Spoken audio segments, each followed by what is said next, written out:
Okay, so first of all, this boss fight is named Doll Boy, and I believe that what Nintendo Handheld was going for was that they wanted to make a boss that looked like one of those Russian nesting dolls, you know, those stereotypical things. And yeah, they sort of got it right with the whole character design. It's just that it being a nesting doll really didn't factor into any part of the actual gameplay of the thing, so it makes me question why they decided to bother calling it Doll Boy, making it look like it does, especially when it's in a level that's on a cliffside, so again, it doesn't really match up with anything. I mean, it's a good design, it definitely looks good enough, it's just that it doesn't connect to anything in the game, so I'm wondering why you went with this decision, design-wise.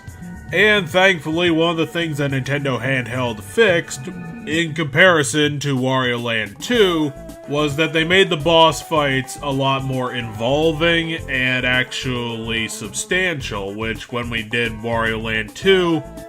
it was a lot worse than I imagined. It was one of the worst parts of the game because the boss fights are getting repetitive, really short, and not really showing us anything that we would like to stick around and continue to combat. But Doll Boy here, he's got something a little bit going on. His one trick is that he can hammer Wario, which will insta-fail the boss fight and just throw you out of the room, nothing you can do about it. It's the Wario Land 2 thing all over again where Wario is invincible in the game, but the status ailments brought on by being attacked by the bosses can insta-fail the boss fight and actually add some challenge, while Wario is still objectively invincible. It takes a little time to wrap your head around it because it's very easy to run into the projectiles, it's very easy to insta-fail the boss fight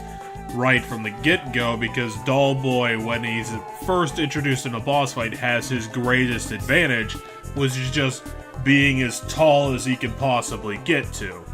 The point of the boss fight is that his barrels that he's sitting on will start glowing a few seconds into the boss fight. Wario has to take out the glowing one in order to knock Doll Boy down onto the ground, which will allow him to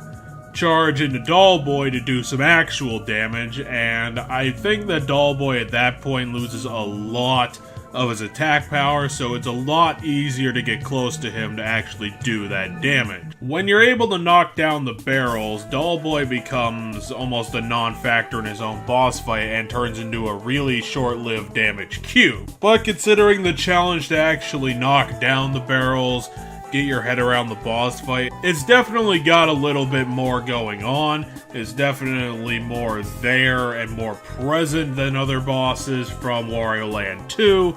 It's not one of the best things we're going to be seeing from this Rogues Gallery, but considering this is the first boss about an hour into the game, I can definitely say that it's worthwhile enough, and I hope that Nintendo Handheld keeps making these unique things like this that actually have challenge to it, while they continue making this weird Castlevania-inspired game that seems a lot more exploration-based than anything you would expect off of the Game Boy lineup.